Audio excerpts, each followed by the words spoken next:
With only his brain and lungs still alive, scientists rebuild him into a powerful machine called RoboCop. After a brutal attack leaves a police officer's body almost completely destroyed, a powerful corporation refuses to let him die. Instead, they place what remains of him inside a highly advanced robotic body, creating a new kind of law enforcer designed to bring absolute control to the streets. But turning a man into a machine is far more dangerous than they expected. A television host tells his audience that even the worst neighborhood in America can become safe. Moreover, he says that this could be accomplished without risking the lives of any American law enforcement officer. Then he criticizes, mentioning that this change has been happening in every other country in this world but America. The host then introduces himself as Pat Novak. To prove that his idea is correct, Novak invites a high-ranking military officer, General Monroe, to appear on his television show. Firstly, Pat warm-heartedly welcomes General Monroe on his show and thanks him for letting him get the unprecedented access to his operations. He then asks the general to explain what's going on. General Monroe explains how the robots work during real missions and how the system operates in different situations. Novak has also sent a reporter to the Middle East so viewers can watch the robots doing their work on live television.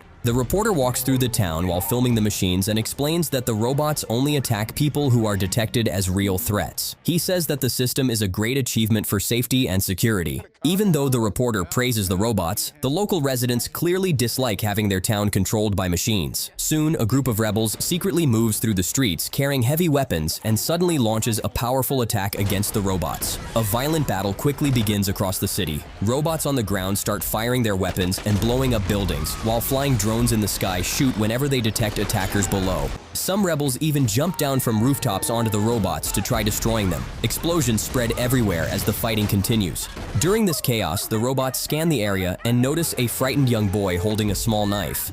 The boy is not attacking anyone and is only trying to protect himself, but the scanner detects the knife and marks him as a threat. Because the system sees the knife as dangerous, the robot reacts immediately and shoots the boy without hesitation. Even after seeing this tragic event, Novak refuses to change his opinion and tells viewers that the robot simply followed its rules and helped keep the city safe. Raymond Sellers, whose product just saved my colleagues. We at the Novak Element support to make our country and our viewers safer. Meanwhile, at a police station, Detective Alex arrives to meet his boss. She demands an explanation for the incident his rude co-workers have been accusing him of. Alex calmly explains that the previous night he and his best friend carried out an undercover operation with some criminals. They tricked a weapons dealer into revealing illegal guns and arrested him right away.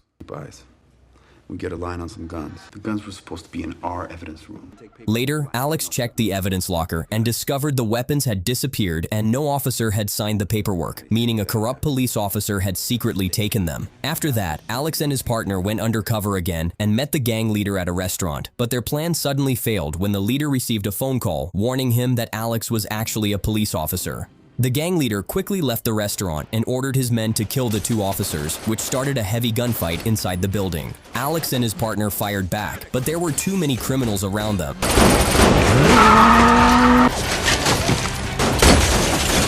You gotta get out of here! I'm gonna take the automatic!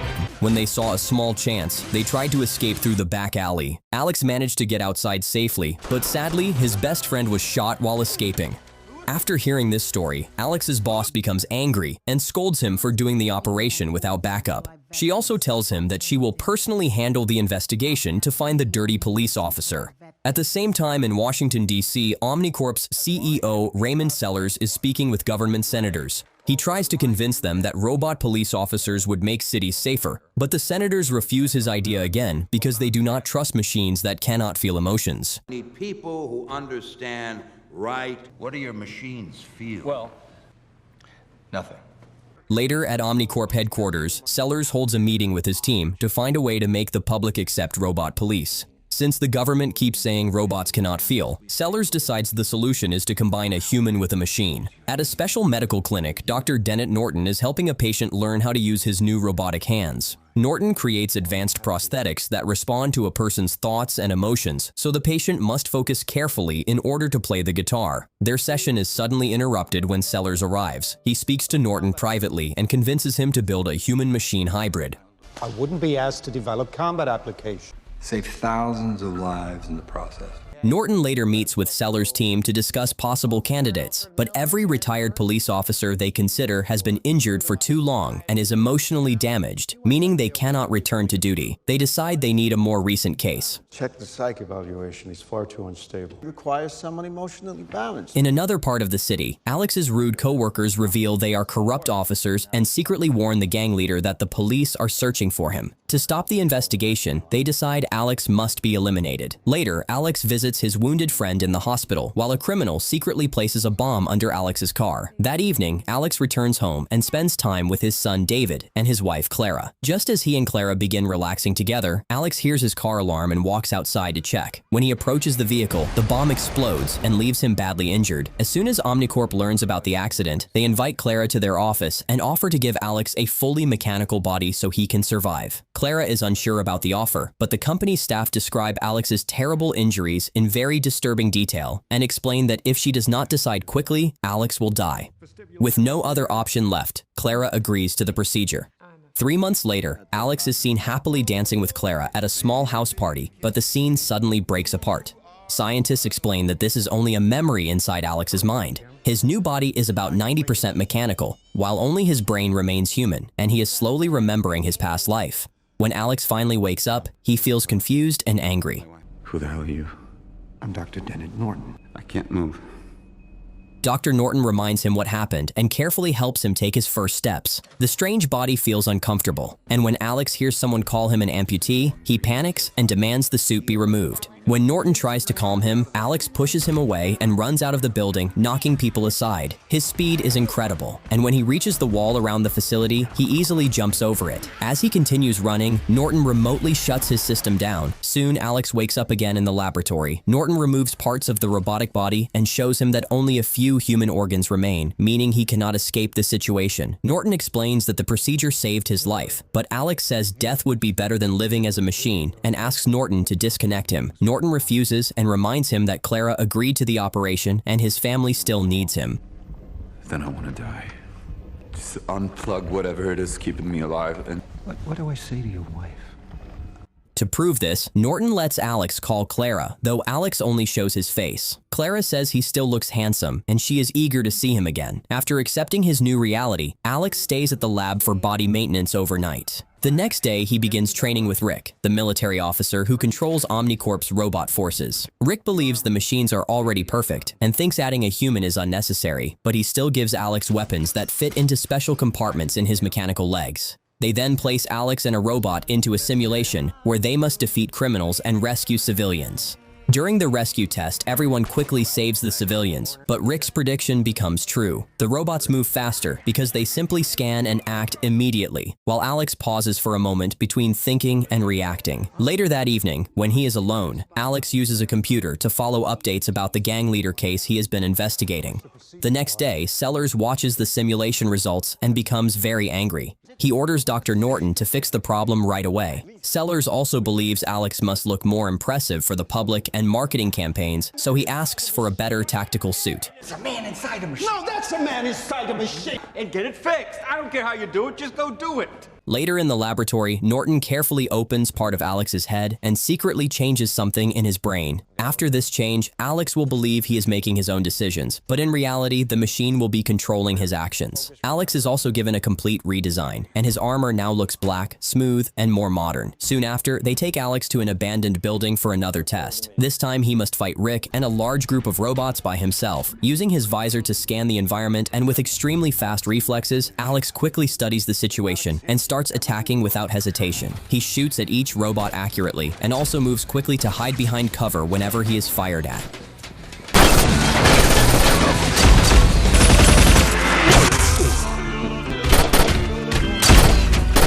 Because of this, he never gets injured. One by one, the robots fall until only Rick remains. Alex finally shoots Rick's exoskeleton armor and wins the battle. His reactions are perfect, and And because he believes he is still choosing freely, he never realizes the machine is guiding him. The experiment is declared a success. Later, Norton takes Alex home so he can visit his family. Alex feels nervous and pauses before going inside, but Clara immediately hugs him when she sees him. Their son David is a little unsure at first, but after touching Alex's cool mechanical body, he says he is glad Alex is back and mentions he recorded some games for them to watch together. Sadly, Alex cannot stay long because he must return to the lab for maintenance. When he gets back, he meets his recovering partner and promises he will find the criminals responsible. A few days later, Sellers prepares a large public event to introduce Alex to the city, while Norton loads years of crime data and gives Alex access to every security camera in the city. The huge amount of information is too much for a human brain to handle, and when Alex sees the video of his car exploding, he suddenly has a seizure and collapses. Dr. Norton believes the press conference should be canceled for the day, but the Omnicorp team insists that the problem must be fixed immediately. With no other option, Norton asks everyone to leave the room except for his assistant, and then suppresses Alex's emotions. This change makes Alex behave like a cold machine without feelings. After this adjustment, they are able to finish downloading the entire crime database into his system. When Alex goes to the presentation event, he focuses only on his duty and completely ignores his wife and friends. Instead of recognizing loved ones, he now sees people only as criminals or civilians. While standing on stage, his scanner studies the crowd and suddenly identifies a criminal standing just a few steps away from the police. Alex quickly jumps into the crowd and arrests the criminal within seconds without harming anyone. The crowd is impressed and begins to admire him. On television, Novak uses this moment to argue that robots are better than humans because the police were standing near a criminal and never realized it. These two officers are completely unaware of the monster in their midst.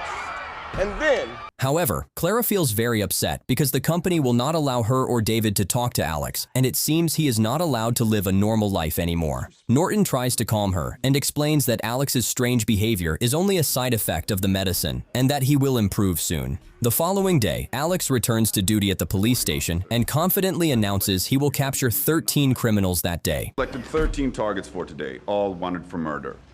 I wish you all a very good day. Ignoring his partner's concerns, he takes a police bike and tracks down a group of dealers using the city cameras and crime database.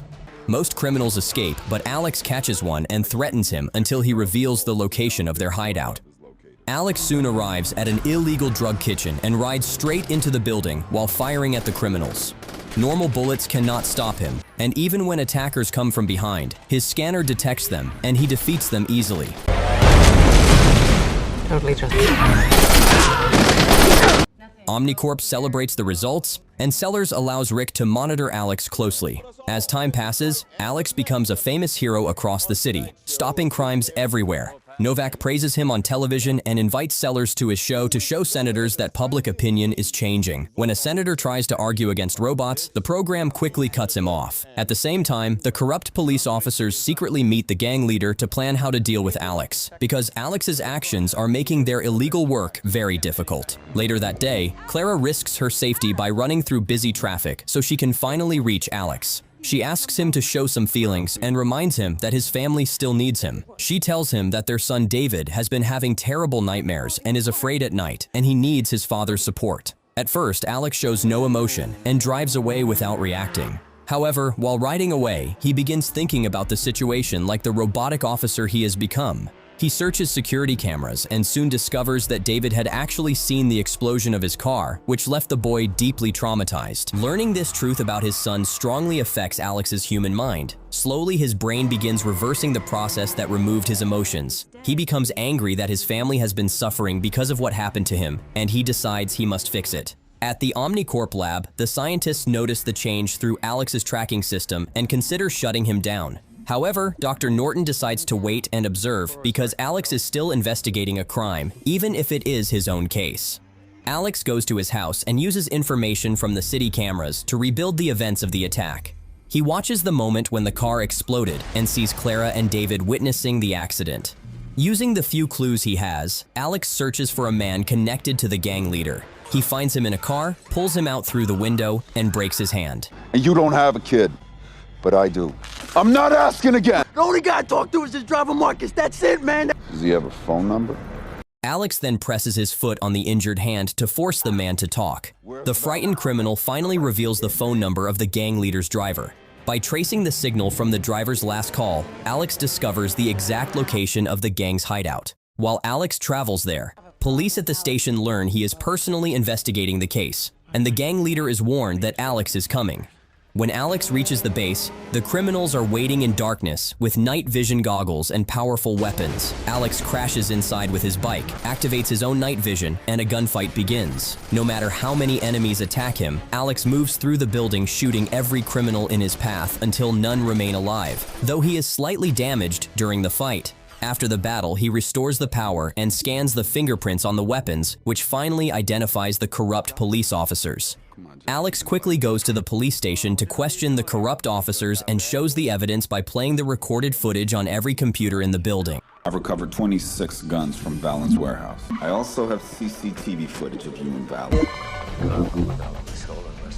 One of the dirty cops suddenly attacks Alex, but Alex immediately shoots him in self-defense. The other officer becomes terrified and quickly admits that their boss was the one who planned the entire scheme. Even after hearing this confession, Alex still shoots him. After that, Alex confronts his boss and demands that she confess to everything. Just as the situation becomes intense, Rick remotely shuts Alex down. Rick then calls Sellers and tells him that they can use this situation to their advantage. Soon, Novak talks about the incident on his television show and claims it proves that machines are better than humans because robots cannot be bribed or corrupted. The following day, the government begins voting in favor of allowing robot officers to join local police departments. However, the broadcast is suddenly interrupted when Clara appears on the news.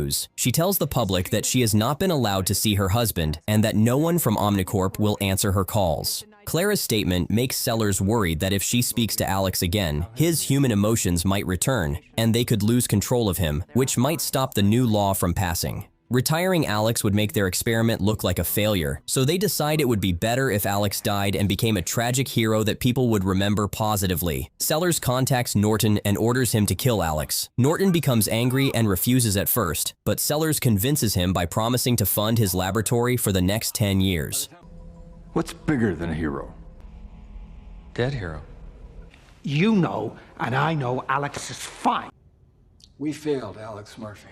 Norton finally agrees, but only if Alex's family also receives compensation. Sellers then orders Rick to prepare the robots. While the senators officially approve the law, Sellers meets Clara and David and lets them believe that Alex is already dead. At the laboratory, Norton arrives and discovers soldiers waiting there to take Alex. They demand to see him, and when Norton refuses, they open fire and he runs away. Norton reaches Alex first and secretly presses a button that makes Sellers believe Alex has died, but Alex soon wakes up. Norton reveals that he removed Alex's transmitter, so no one can monitor his vital signs or shut him down again. Alex quickly shoots the two soldiers, and Norton explains the entire plan to him. Furious, Alex decides he must kill Sellers, ignoring Norton's attempts to stop him. Alex, I can go to the press! Listen to me, please! Alex rides his bike into the city streets, and Rick notices him from his car and warns Sellers, who was about to announce Alex's death on live television. Alex Murphy passed away just hours ago. We need you to come with us now. Sellers' guards quickly take him, Clara, and David to the roof of the building to wait for a rescue helicopter. Meanwhile, Norton goes to the police station to find Alex's best friend and asks him to help stop what is happening. At the same time, Alex arrives at Omnicorp headquarters and sees the building surrounded by Rick's robots and many armed guards. Alex quickly knocks down one guard to frighten the others into surrendering. After that, he drives his bike straight into the building and begins fighting the robots inside. This battle is much harder than fighting criminals because the robots have stronger weapons and heavy armor. Alex gets hit many times by powerful bullets. When he jumps onto one robot to try stopping it, the robot easily throws him away and he falls under broken pieces of debris. Alex shoots to free himself, but his leg is damaged and he cannot run fast. Because of this, the robots begin shooting him from behind while he tries to escape. Suddenly, a police truck crashes into the building. Alex's best friend steps out and stands in front of Alex. The robots immediately stop shooting because their system recognizes police officers as safe targets that cannot be harmed.